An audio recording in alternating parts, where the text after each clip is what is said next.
And UAB at LSU. LSU obviously coming off that win against Arkansas a week before that.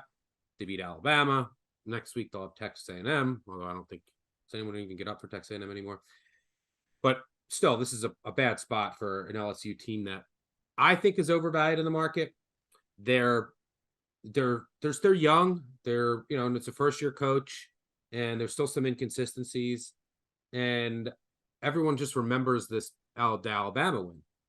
And they also got blown out by Tennessee. They should have lost at Auburn, one of the luckiest wins of the year. They should have lost to Arkansas.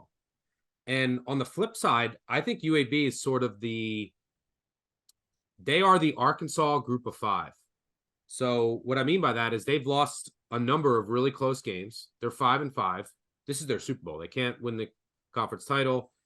They're playing for bowl eligibility and to win this game. And they've lost a couple games with their backup quarterback starting, similar to Arkansas. And a lot of their losses I actually graded as wins, and they were really unlucky in the turnover department in both. But I actually think so. I think UAB can cover this number. I know the one thing that scares me is they haven't been great in this spot when they go up against SEC teams. But Dwayne McBride, their running back, is averaging just under 7 yards per carry. Methodical, run-heavy offense. I think they can have some success running against LSU. They're outside the top 100 in EPA per rush. And UAB on the other side of the ball is an excellent defense. I have them ranked top 35 nationally. Secondary is just nails. They shut down every passing attack. They actually can match up and at least contain these LSU receivers. The run defense does have some holes, but they've done a good job against mobile quarterbacks, which is big against Jaden Daniels. And look, this LSU team, it's at night at home in Death Valley.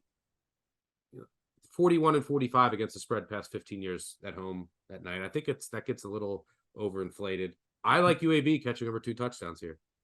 Yeah, it's so funny when I hear people telling me about home field advantage in LSU. Like, we do a home field advantage piece here at the Action Network. It uses mathematics, and it's not that high for them, even at night. Listen, I think the number is a little bit short. I mean, just by like a point or two, but UAB is back to full strength. You need just one win to get to a bowl. You do have La Tech next week, which could help you do that, but you could also do it here with an upset of LSU. And when I say they're healthy, Dwayne McBride is full speed at running back, 120 yards and 3 TDs last week against North Texas.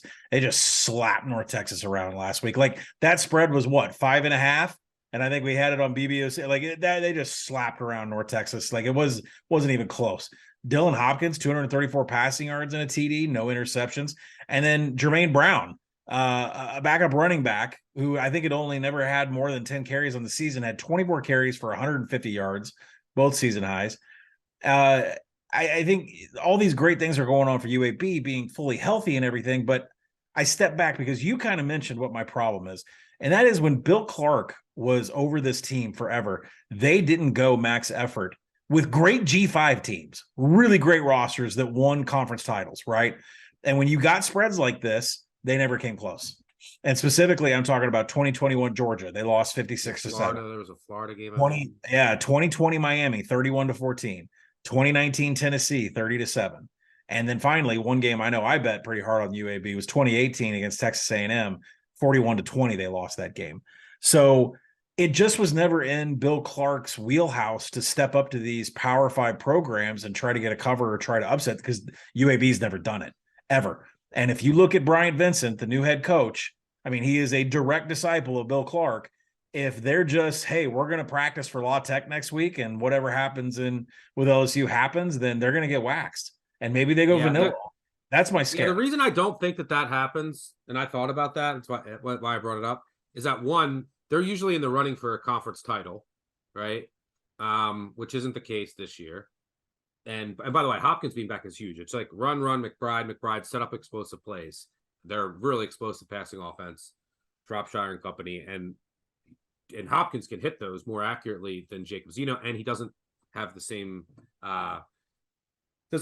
turnover worthy rate problem that Zeno has, and has cost them a few games. So he's much cleaner with the ball. But they're not in the running for the conference title. They're still fighting for bowl eligibility, and this now becomes like their Super Bowl.